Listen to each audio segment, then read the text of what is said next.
Hello, welcome to Radiant Guidance. If you're new to my channel, my name is Molly. I'm a consulting astrologer as well as a researcher.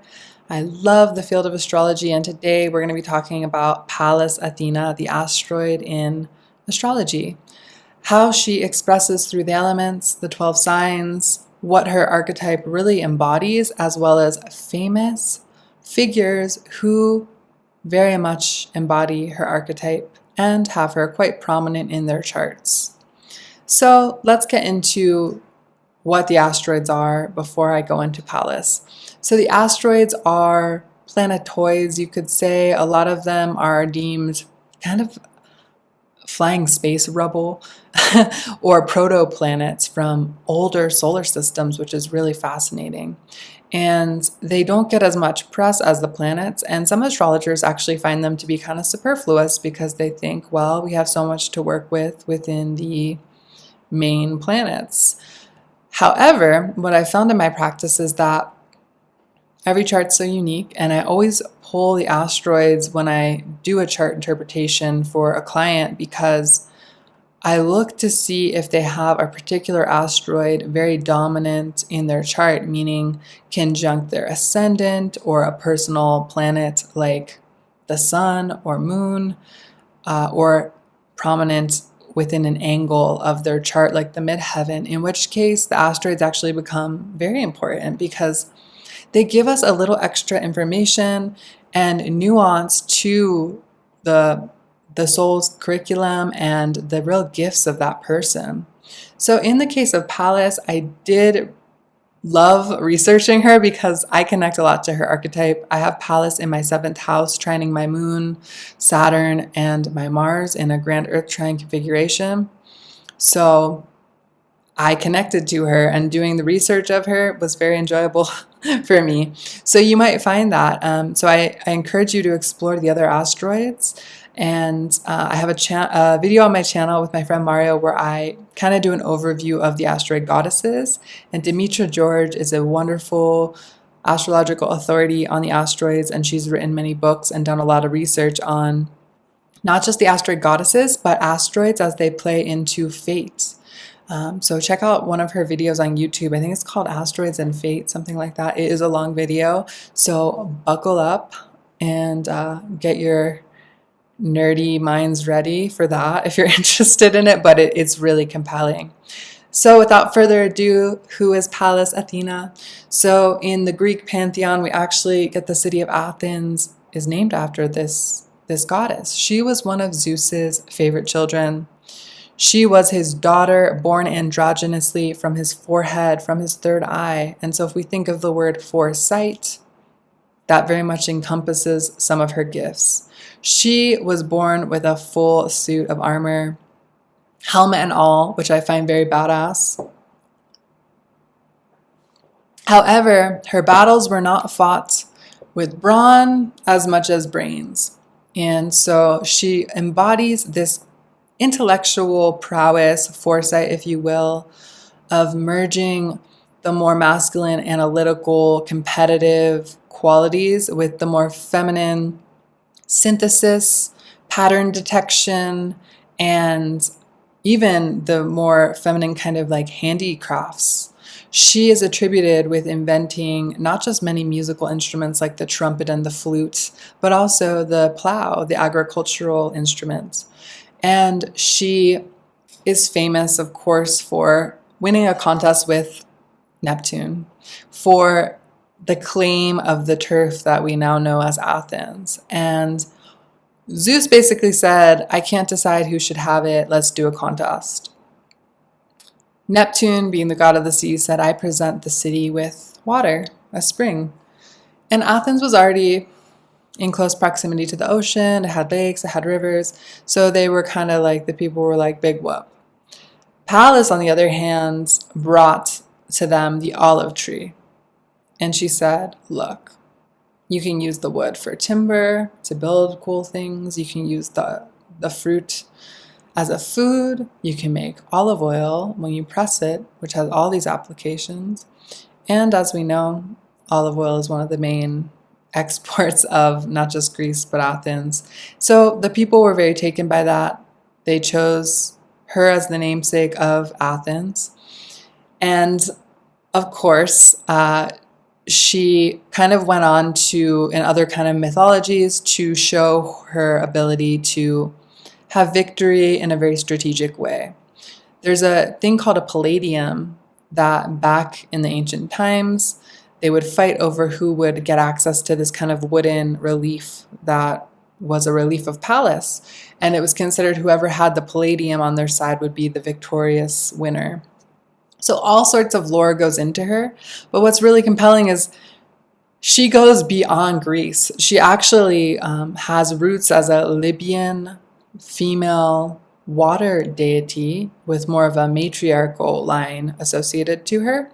So her history has been a little rewritten, and she definitely embodies that kind of androgyny of being very feminine and having those masculine traits. And so a lot of the women that I'm going to talk about who really embody her archetype are very much pioneers in fields that would otherwise have been male dominated, and brought a more feminine voice to areas of life that didn't up to their work have that. And so I find that really interesting about her.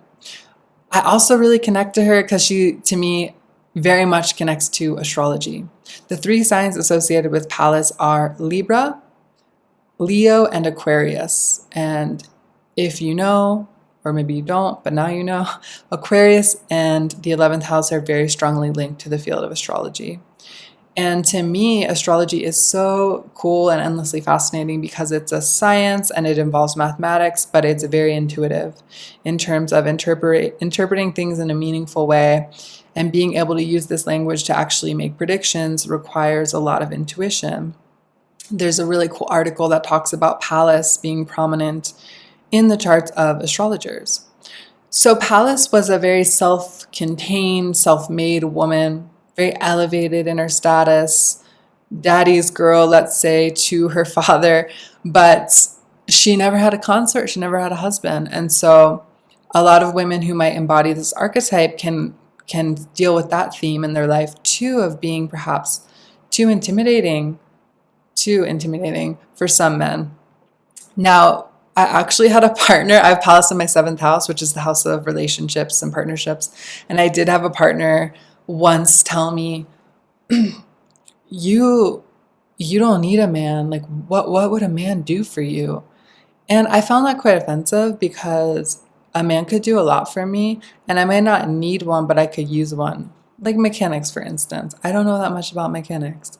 So Pallas can have that kind of stigma to her where she can represent women that seem like, okay, they're good to go. They don't need my help. And that can be intimidating to certain males or certain male energies or paradigms. Let's talk about Pallas through the elements. So if you want to find Pallas in your chart, you need to include her. So you'll have to look up her asteroid number if you're generating a chart through like an online astrology software. If you're using Astro Theme, for instance, they have many astrology softwares have an option where you can click Show Asteroids. Now her glyph is the one that is a diamond-headed spear. She's also associated with the owl, which, like many birds, are very visionary, wisdom-invoking creatures. So you might find her show up in those glyphs or symbols just around. Sometimes if we have like spirit animals or birds, we might be connected to them, and they actually have gods or goddesses associated with them, or astrological asteroids associated with them. And so just another kind of piece of the puzzle. So find Pallas in your own chart. I'm going to go through Pallas in all the elements. I'm going to discuss well-known figures who embody her archetype, in my opinion, and have her dominant in their charts. And I'm also going to discuss Pallas through all of the zodiac signs at the very end. So be patient. Okay, so Pallas in the fire signs. If you have Pallas in a fire sign, your kind of ingenious problem solving comes in a very instinctual way. Fire is the element of instinct. It just knows things. You know, everyone talks about water being intuition, but to me, fire is equally as intuitive, and they just know. So people with Pallas in fire are very much going to be those pioneering leaders that can think of a problem before it even exists and have the solution to it ready to go. Pallas and Earth are going to be people that very much embody that handicraft, inventive side of Pallas, where it's a very tangible kind of problem solving, like an actual physical thing that can be useful.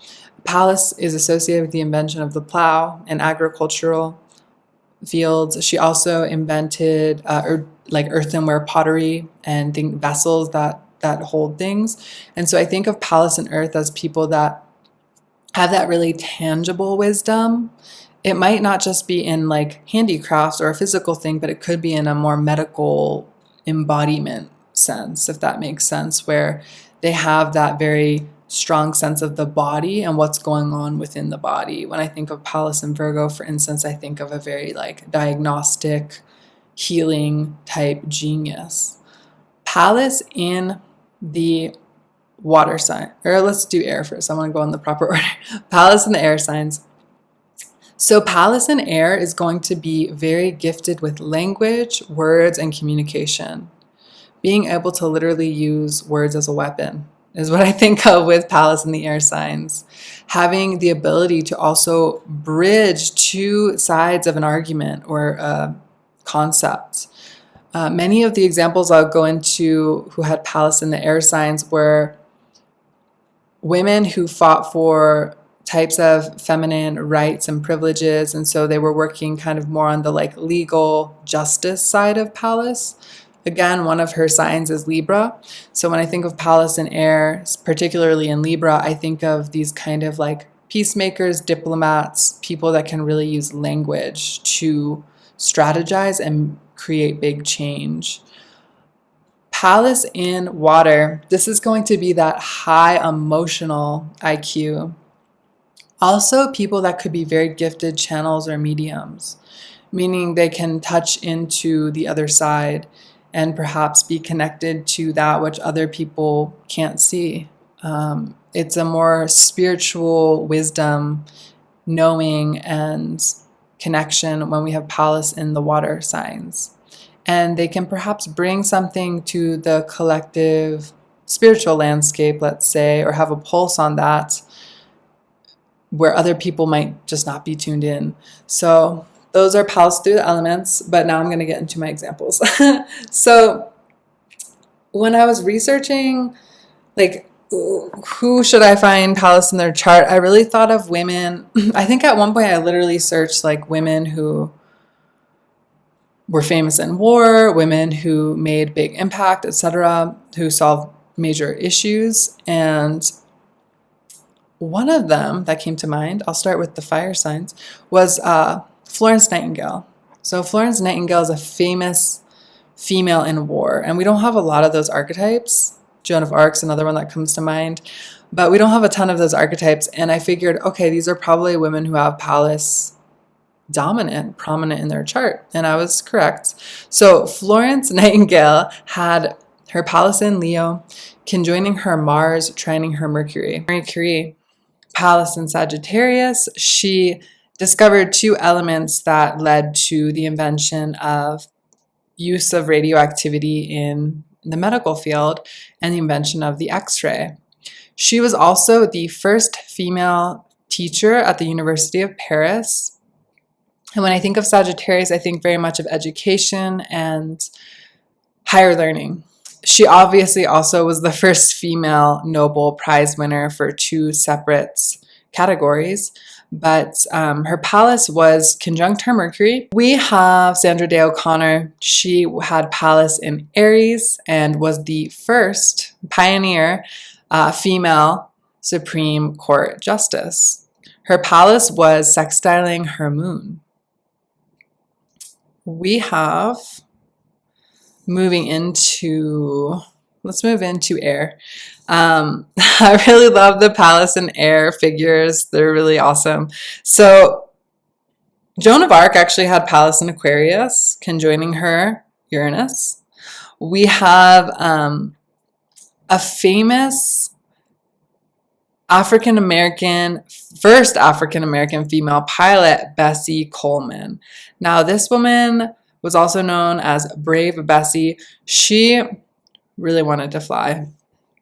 Now, of course, it was sacrilege for a female to be a pilot, let alone African American female. And she went from painting fingernails to deciding that she would go to flight school in France, where women could actually join aviation. So she went from painting fingernails to learning French to going to this flight school in Paris to becoming an acrobatic pilot known as Brave Bessie, who would do all these crazy stunts, including walking out onto the wings of her aircraft.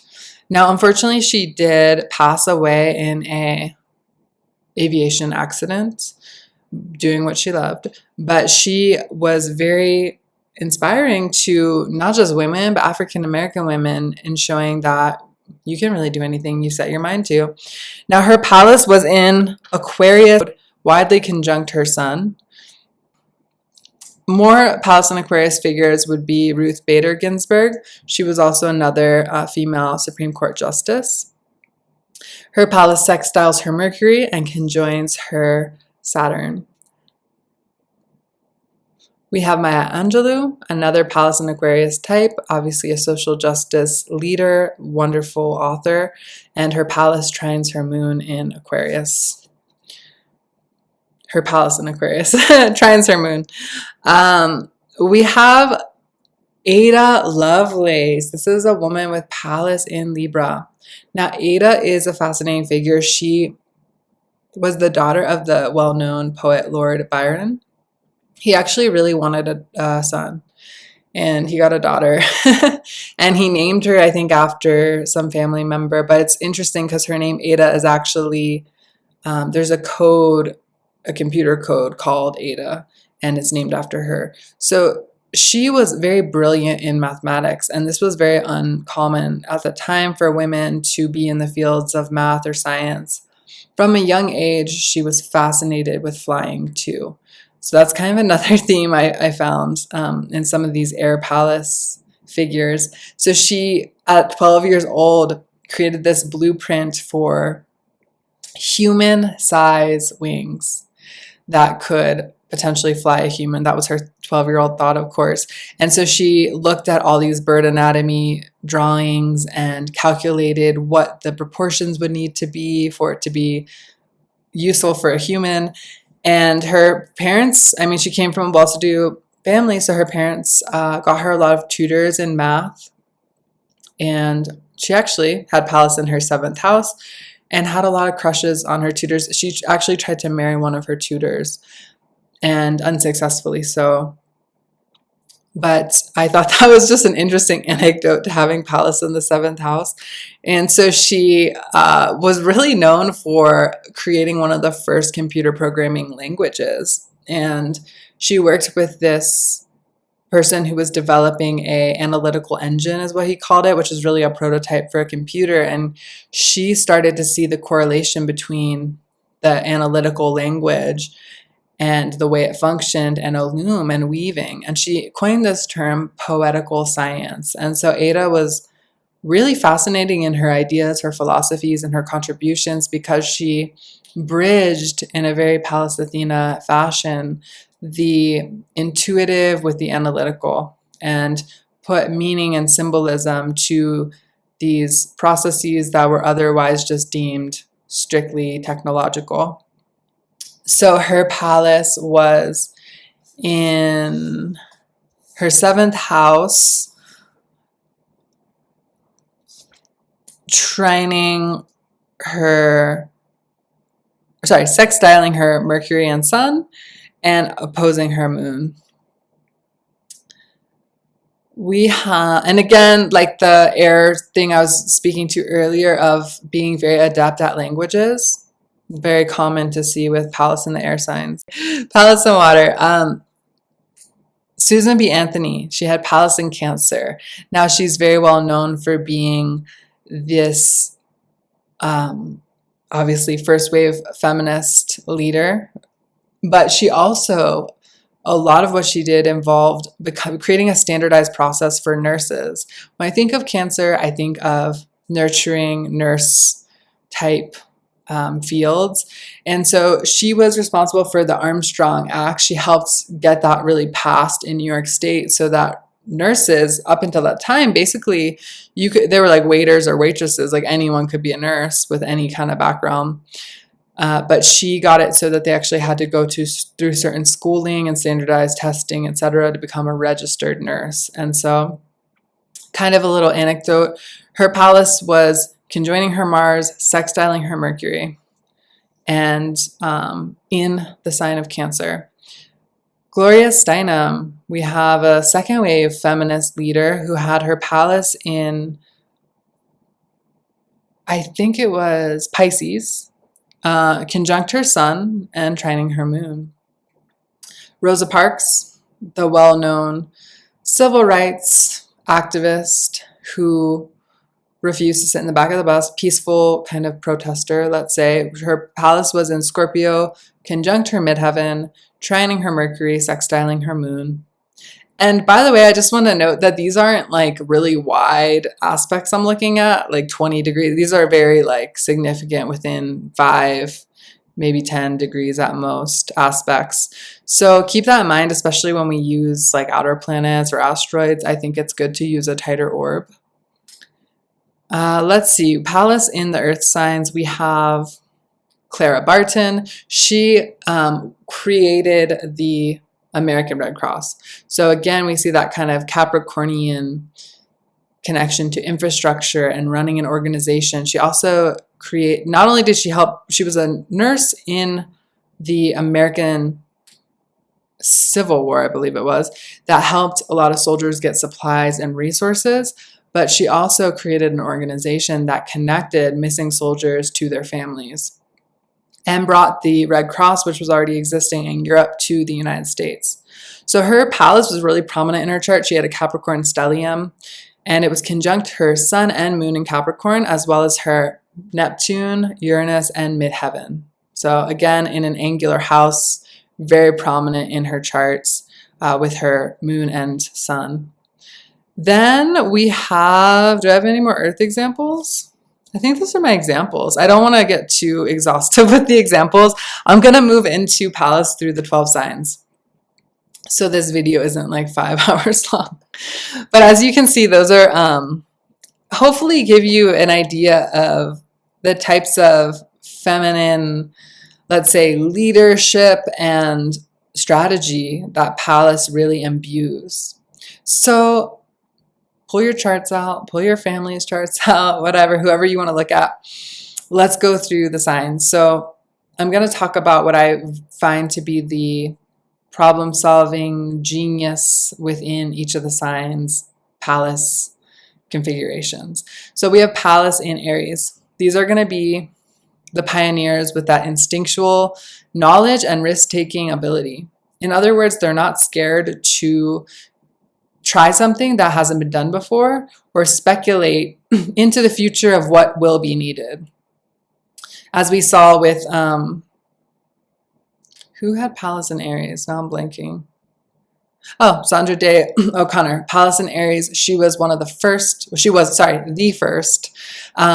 female Supreme Court justice. And again, it just shows that kind of unforgiving willingness to chart new territory. Pallas in Taurus, these are going to be people oh my gosh, Pallas in Taurus, these are going to be people that excel in the physical craftsmanship, tangible kind of understanding of how things work. Perhaps also understanding the inherent value in things. People that would make amazing appraisers, or, ability to, let's say, real estate mogul, right? Have the sense of like what's going to be valuable. Gemini, these Pallas and Gemini are going to make amazing interpreters, translators, people who perhaps work with the government in these capacities, use language in a persuasive way, which, when I think of like a judge or a kind of person that needs to use language to settle maybe like a dispute or see both sides, right? Cancer. These are going to be the nurturing, mothering, just know what you need before you know, instinctual nurturers of the Pallas signs. Also, I would say Pallas and Cancers could excel in music, the arts, those types of capacities as well. Pallas and Leo. This is going to be a high creative intelligence that excels not just in speculative things like gambling, which are all Leo fifth house activities. Like these could be professional poker players that make a lot of money from their ingenious of that speculative knowledge and problem solving, but maybe also aptitude in sports, because Leo, of course, rules the fifth house. People with Pallas and Leo could also make excellent talent kind of scouts or casting directors, where they can see within someone their creative potential or ability and hone that. And also knowing trends before they take place, like having the pulse on what to invest in, like in your stock portfolio, for instance. Pallas and Virgo, these are going to be the diagnostic problem solvers. People that also have maybe that master green thumb, that master medicine making ability, or the ability to even like diagnose something within a physical body. Amazing surgeons. Because when I think of Virgo, it's like breaking things down into smaller, manageable parts. Pallas in Libra. So we had Ada as the example of the Pallas in Libra that I gave, but these are diplomats, lawyers, people that can find the middle ground, people that can really synthesize two sides. A counselor would be someone maybe exercising their Pallas in Libra. Pallas in Scorpio, they get to the bottom. They can probe into the depths that other people aren't willing to or just don't want to look at. And I would say they can shine light on areas that other people might entirely miss. So one example of Pallas and Scorpio that I remember was the famous psychic Sylvia Browne. She did get a lot of slack. I mean, a lot of psychics and intuitives do, of course, like people trying to be like, oh, disproving this and that. She actually got more well-known after her death when people in one of her books acknowledged that she had predicted COVID. She said there would be like a flu-like, pneumonia-like thing going around in 2020.